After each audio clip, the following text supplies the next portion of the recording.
Right, now I'm going to talk about dissociative disorders briefly. And I'm going to acknowledge, first of all, that there is some controversy about these disorders. Some people are quite skeptical or doubtful about the validity of these diagnostic categories, but they are officially recognized in the DSM. There are folks in the world, in this country, who are diagnosed with these disorders because it causes impairment in their lives. So, yeah, we got to talk about these disorders. I will touch a little bit upon some of the controversy. All right, so dissociation, dissociative. What does this have to do with?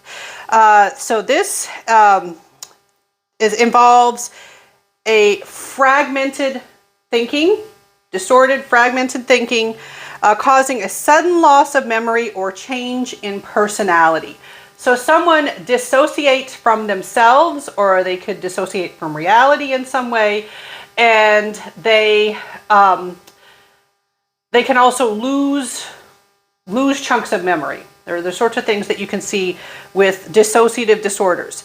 And like with the somatic sensory disorders, you're not going to find a physical explanation. Like if they lose their memory, you can't explain it with like they had a stroke and it damaged part of their brain. It's not going to be something like that that's going to explain the loss that they have. And so we can have dissociative amnesia, and this amnesia means memory loss. This is memory loss that can't be explained by something like a head injury.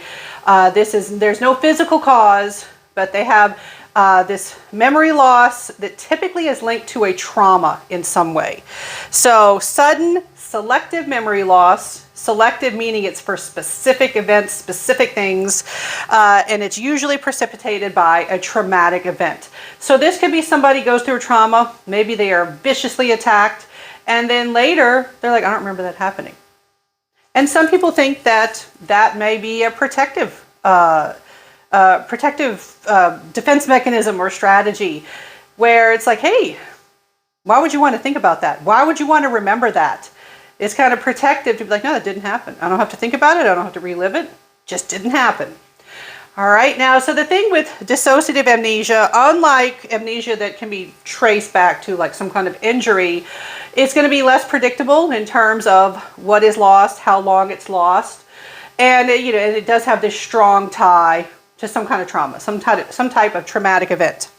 Now, sometimes a person can also travel with their dissociative amnesia. They might go into a fugue state. You might have dissociative fugue, and that's where you have sudden travel.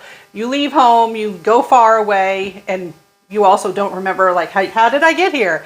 You might wake up in a town and be like, okay, how did I get here? And there have been a few cases, this is rare, but there have been a few cases where they went into a fugue state and they just started living a new life. And then one day they are reminded of their old life and they're like, oh, okay, and it does kind of sound like fiction, but this has happened. Very rare, but there are cases on the books. And so abrupt departure from home. So you have your amnesia paired with this abrupt departure from home. Now, let's talk about the big controversial one, and that's dissociative identity disorder, or DID. We used to call it multiple personality disorder. It does involve dissociation involving the personality in some way, the personality being split in some way. So this is where a person experiences at least two, possibly more, but at least two distinct personalities, different enough that you can recognize them as distinct, different personalities. And this has been depicted in movies and TV because it's unusual, interesting, fascinating, All right, now let's try not to think movies and TV depictions as necessarily completely accurate. Remember, they want to be as entertaining as possible. Definitely the movie Split, the movie with James McAvoy and directed by M. Night Shyamalan. That was entertainment. That was not education about dissociative identity disorder. A lot of times the stuff that ends up in movies is exaggerated in some way, so let's keep that in mind. And so the thing with DID is the cases that, and it's rare, but the cases that we have documented, again, there's this link to trauma.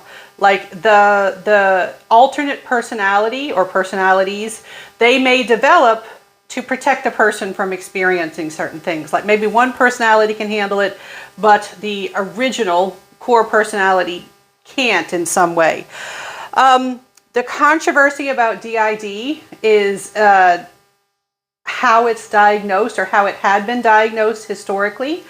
In the early days of this disorder being recognized, back when we were still calling it multiple personality disorder, there were some famous cases that were diagnosed through hypnosis, which was problematic because that's a suggestive state. We had some evidence for at least one of those big name cases. The therapist seemed to suggest certain wording and descriptions to their client, and that's definitely problematic. We also had some studies showing that some mental health professionals were significantly more likely than others to diagnose the disorder. That shouldn't happen if we're using an objective, valid system of diagnosis. So yes, there is controversy. Am I saying that like DID is not real? No, I'm not saying that. I'm just acknowledging that there's controversy. You might hear about that. And if you've seen it in movies and stuff, you might have seen exaggerations, things being depicted to their extreme or inaccurately because it made for a more entertaining movie and stuff like that. All right, so for my students, that's what you need to know about dissociative disorders. Next big disorder we're going to talk about is schizophrenia.